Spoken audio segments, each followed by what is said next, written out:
Hello, जेवलात का? नाही, जेवेन थोड्या वेळाने. अहो का? वेळ झाली जेवायची, तुम्ही जेवून घ्या ना वेळेत. काय झालं तुला? काय मी सांगितलं ना तुला, मी जेवतो थोड्या वेळाने.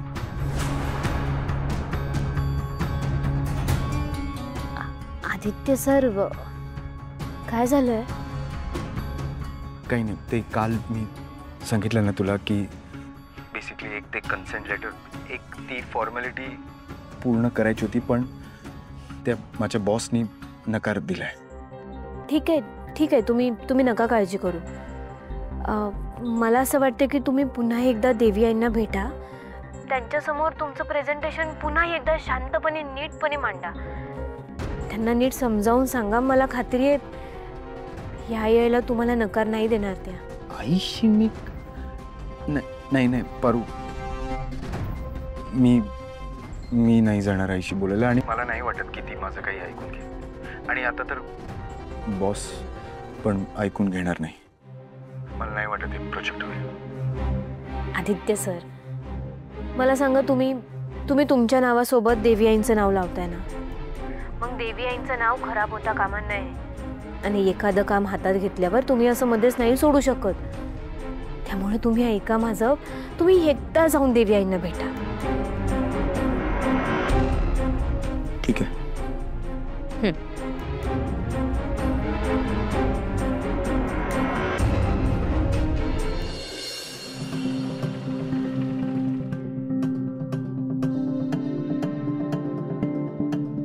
आदित्य सर,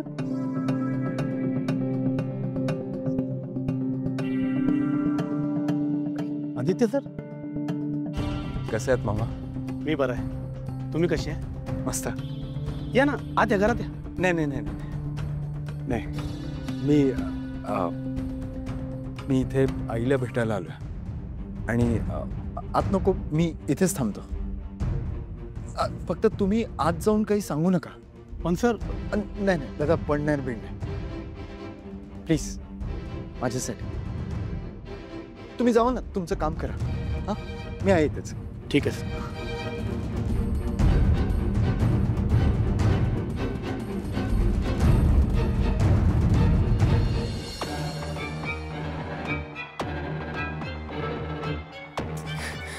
केव्हापासून फोन लावते यांना, फोन सुद्धा उचलत नाही.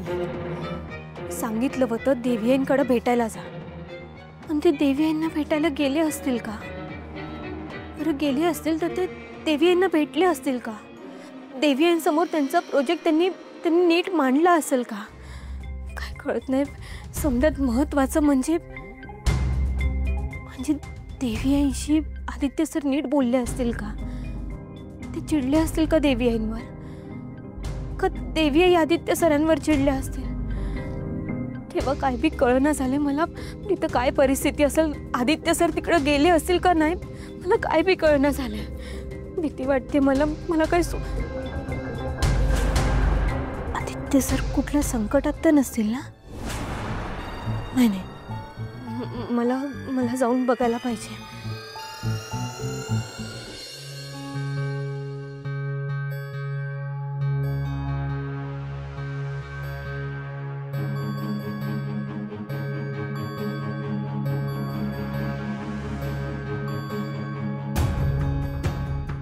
आई कुठं दिसत का नाहीये? गॅलरी मध्ये दिसत नाहीये. थांबवा, थांबवा.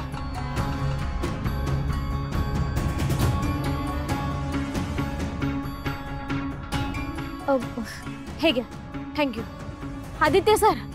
अगं, आदित्य सर, तू काय करतेस इथे?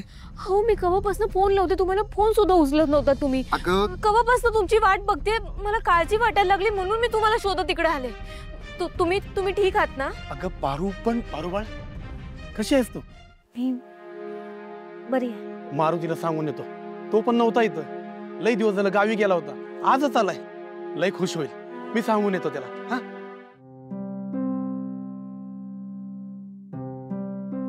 बघितलंस कशाला आलीस इथे?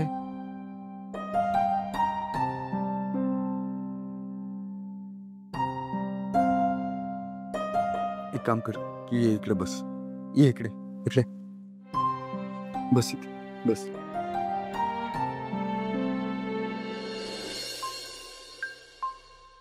आईला आईला आईला सॉरी सॉरी उशीर झाला. तुझी शतपावली झाली ना मस्त. चला श्रीकांत चला. माझ्या शतपावलीसाठी चाललेलंच नाहीये हे सगळं. मग हे सगळं तुझ्यासाठी चाललंय. अगं डॉक्टरांनी तुला सांगितलंय जेवल्यानंतर सुद्धा थोडंसं चाला. थोडंसंच चालायचंय श्रीकांत. रोज. हो तुझ्या तब्येतीसाठी चाललंय. चल. अगं पण रोज काय आहे गं? हो अर्थातच. पण मी काय म्हणतो तुला ए रमाकांत काय एवढ्या रात्री गडबडीत चाललंयस कुठे? साहेब मारुती मामाकडे चाललो होतो. बाहेर आदित्य बाबा आणि पारुवहिनी आले. खरं तर मॅडम आदित्य साहेब तुम्हालाच भेटायला आले होते, पण त्यांनी सांगितलं की तुम्हाला डिस्टर्ब व्हायला नको म्हणून मी तुम्हाला सांगितलं नाही. ठीक ये.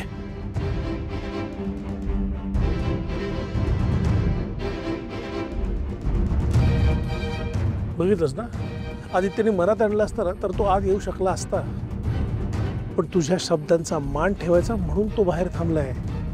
विचार कर अजूनही तो तुझा तेवढाच रिस्पेक्ट करतोय. करत असेल मग मी काय करू? आईला हा आडमुठेपणा झाला, चांगलं नाहीये. चल आपण भेटूया त्याला. चल. एक मिनिट चल. एक मिनिट. तो कोण आहे स्पेशल? तो माझा मुलगा तर नक्की नाहीये. आणि तो आत्ता ह्या वेळेला गेटच्या बाहेर उभा आहे याचा अर्थ तो व्हिजिटर आहे. आणि व्हिजिटर्सना भेटायची ही वेळ नाही. आत्ता ह्या वेळेला मी माझ्या कुटुंबासोबत वेळ घालवत असते. हा माझा वैयक्तिक वेळ आहे, पर्सनल टाइम. आत्ता ह्या क्षणी मी कुठल्याही व्हिजिटरला भेटत नाही. श्रीकांत हे वर्षानुवर्षाचं रुटीन आहे. हे असंच राहणार आहे आणि कधीही बदलणार नाहीये. अहिल्या तुझं बरोबर आहे, पण त्याआधी काय म्हणालीस? तो आपला मुलगा नाहीये. आदित्य आपला मुलगा आहे आणि एवढ्या रात्री इथे आलाय याचा अर्थ त्याचं तेवढंच काहीतरी महत्वाचं काम असणार आहे. जे लोक मला भेटायला येतात त्यांचं माझ्याकडे महत्वाचंच काम असतं. कोणी सहज गप्पा मारायला येत नाही. आणि ज्यांचं महत्वाचं काम असतं त्यांना माझी वाट बघावी लागते. असं सहज मी भेटले असं फार क्वचित होतं. आणि कुणाला भेटायचं कुणाला नाही भेटायचं हा सर्वस्वी माझा निर्णय असतो. आणि या क्षणी खरंच मला कुणालाही भेटायची इच्छा नाहीये. खरं तर मला झोप येते. Good night. पहिल्या मला नाही पटलं तुझं हे वागणं.